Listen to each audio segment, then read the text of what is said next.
aos ex-amigos, cúmplices da barbárie. Texto do jornalista, editor e escritor José Eduardo S. Gonçalves. Não sei quando tudo isso começou. Quando foi que pessoas que eu gostava, convivia, conversava afetuosamente e, em alguns casos, até admirava pelo exercício talentoso de seus ofícios, se transformaram em seres irracionais, irresponsáveis e levianos, defensores de ideias autoritárias, mesquinhas, rasas, preconceituosas, medievais e, em muitos casos, até fascistas. Quando foi, afinal, que pessoas que tinham uma conduta social equilibrada e pareciam olhar o mundo pela mesma janela que você, cada um à sua maneira, claro, viraram esta coisa esquisita que já não reconheço como próxima de alguma civilidade? Em Kafka, um sujeito acorda pela manhã transformado em um inseto asqueroso. A família reunida, cada um em seu papel, mas o filho surge como uma anomalia, de um dia para o outro, sem qualquer explicação. Kafka foi muito mais fundo nessa história do que esse filme de quinta categoria ao qual estou me referindo, mas confesso que não vi como a coisa se deu, apenas acordei um dia e vi como o meu mundo anda cheio de insetos repugnantes. De radicais defensores de ideias tão obtusas quanto irresponsáveis. Também não foi assim tão de repente, a coisa vem acontecendo há um bom tempo, é verdade, mas hoje sinto como se esses bichos escrotos tivessem se consolidado à minha frente. Eu os enxergo em toda a sua pequenez. O estopim desta clarividência, em relação à abjeta transformação de certos seres humanos, foi o vídeo da fatídica reunião ministerial do dia 22 de abril, em que o presidente reuniu sua claque para tratar do enfrentamento da crise da pandemia, assunto sobre o qual não se falou durante mais de 2 horas de sandices, agressões e exibição de ideias golpistas. O vídeo é assustador, mas não é dele que quero falar, não em primeiro lugar. É da reação de pessoas que, voltando ao primeiro parágrafo, revelaram-se pior do que o farsesco personagem central da trama. Faço um voo no tempo. Em 1993, como bem lembrou aqui um querido amigo, eu escrevi uma crônica na Isto é Minas que começava assim: não posso reclamar dos meus amigos, são os mais estranhos que eu poderia arrumar. No texto, falo de alguns, invento outros, que são, na verdade, bem reais. Presto meu tributo à esquisitice de tantos. O fato é que gosto de gente estranha, diferente, só para ficar claro que não me compraz apenas a companhia de gente normal. Eu diria, até, que os normais me interessam pouco. Só que uma coisa é ser estranho, e outra é ser estranhamente nocivo. Muito bem, de ontem para hoje me peguei lendo opiniões de muita gente sobre o tal vídeo onde se pregou a desobediência sanitária na base da porrada, a prisão de representantes eleitos pelo povo, a desqualificação de adversários, a intromissão na Polícia Federal para proteger os entes queridos, o desmantelamento das leis ambientais na calada da noite, etc, etc, etc. Um monte de gente reagiu dizendo que o vídeo é o passaporte para a reeleição do ogro. No meio desta gente que aplaude e acha adequado esse conjunto de sandices há pessoas que conheço. Tem artista, designer, arquiteto, advogado, fotógrafo, médico, engenheiro, empresário, gente da moda, etc, etc. Pessoas com quem já convivi, conversei, compartilhei opiniões. Pessoas que, em alguns casos, cheguei a admirar. Que chamei de amigos. Como é que essas pessoas se tornam, de repente, cúmplices de uma barbárie colossal? Convivo com conservadores e até com pessoas de uma direita civilizada, educada, capaz de divergir sem agredir. Os ex-amigos não se colocam no campo da direita civilizada. Porque Bolsonaro não é isso. Não é um conservador, nem um bocó simplesão, um sujeito sem modos e sincerão, que gosta das coisas direitinhas. Um sujeito que quer o bem do país. Ele está longe desse figurino. Ele não é nem da direita.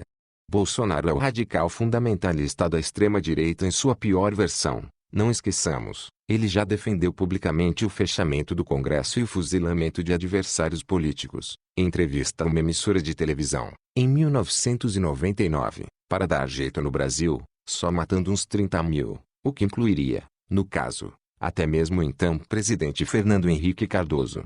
Ele tem como herói o único torturador reconhecido e condenado como tal no Brasil. Mas isso é história já sabida. Voltemos ao vídeo estarrecedor, tal o seu caráter pedagógico ao revelar, com clareza euclidiana, o que pensam os bolsonaristas e o que eles estão tramando, em todas as frentes, na saúde, na educação, na segurança pública, na questão ambiental, na diplomacia internacional, no convivência com a democracia. Está tudo lá, sem retoques. E há quem diga, antes do vídeo eu era 100% Bolsonaro, agora sou 500% Bolsonaro. E daí? Daí que não suporto gente assim. Fui capaz de entender aqueles que se desapontaram com os rumos da economia e com as revelações sobre corrupção no centro do poder, prática secular no país. Mas era preciso optar pelo esgoto, pela escuridão, a ignorância e a truculência. Eu divirjo respeitosamente de conservadores. De fascistas, torturadores e retrógrados eu quero distância. Não fui eu que taxei Bolsonaro de o pior líder mundial da atualidade. Nem foi a mídia esquerdista ou comunista que afirmou que ele é hoje a maior ameaça ao mundo. Quem está chocado com o ogro são eles, os jornalões da direita global. É o The Economist, a bíblia dos liberais da economia. É a maior referência do jornalismo econômico no mundo, o Financial Times. É o The Guardian. O New York Times. É a grande mídia conservadora do mundo que está assustada com o baixíssimo nível de quem ocupa a presidência no Brasil. A reunião ministerial de 22 de abril de 2020 está fadada a entrar para a história da República Brasileira. Um registro cru dos intestinos da gente que nos governa. Um assinte de tal ordem que não cabe mais qualquer dúvida. Quem é Bolsonaro que assuma, de uma vez por todas, o ônus de carregar o pacote de ideias que ele encarna. Sem mimimi. Não tem mais disfarce ou um joguinho de cena. Depois de ver aquelas imagens podres não há saída, ou se está de um lado ou de outro. Ou se defende aquelas ideias ou se é contra. Simples. Mas necessário.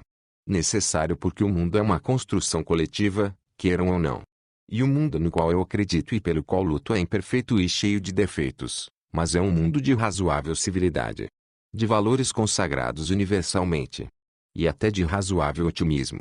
Só os muito cretinos ou intelectualmente falsos são capazes de negar que, aos trancos e barrancos, a sociedade brasileira vinha construindo um percurso de avanços desde a redemocratização. Estão aí conquistas como a criação do SUS, a estabilização da moeda, a universalização do ensino, o avanço dos direitos humanos, os programas de redução da desigualdade social, como o Bolsa Família, entre tantas outras. Hoje vivemos a ameaça da degringolada geral. A ordem é destruir o que está aí. É interromper o fluxo que nos impelia a ser melhores do que tínhamos sido até então. Não quero este mundo medíocre que tenta nos empurrar goela abaixo, definitivamente. Confesso a minha impossibilidade de conviver sediamente com quem quer me matar e os meus semelhantes. Aos que continuam apoiando o genocida de plantão, uma convite à coragem. Isso mesmo, assumam que Bolsonaro os representa em seus valores e ideias. Aos que aplaudiram as infâmias ditas no vídeo, sugiro que façam camisetas com os seguintes dizeres: eu sou Bolsonaro e eu apoio a tortura e os torturadores, o povo armado contra as medidas de controle da epidemia, a prisão de governadores e ministros do Supremo, o uso da Polícia Federal para proteger minha família e meus amigos, a quebra das leis de proteção ambiental, qualquer ataque à cultura, às artes e aos artistas, o sucateamento da universidade pública e da ciência, o extermínio dos povos indígenas, a milícia e os heróis milicianos, a censura à produção intelectual, as hostilidades contra a imprensa e os jornalistas. Façam isso, ex-amigos e conhecidos. Saiam às ruas, sem máscaras, obviamente, com esses dizeres estampados em suas camisetas e faixas ornadas de patriotismo.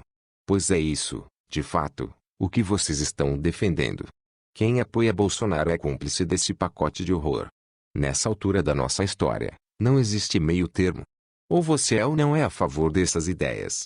No momento em que escrevo, o Brasil é o segundo país do mundo em casos confirmados de contaminação pelo coronavírus. São quase 350 mil infectados e mais de 22 mil mortes. Amanhã serão muito mais. Enquanto isso, o presidente que os traidores da democracia elegeram cospe seus perdigotos defendendo que se arme a população para lutar contra as medidas de contenção da epidemia. Se isso não é barbárie, então o que seria? Link da postagem do texto do autor, na descrição do vídeo.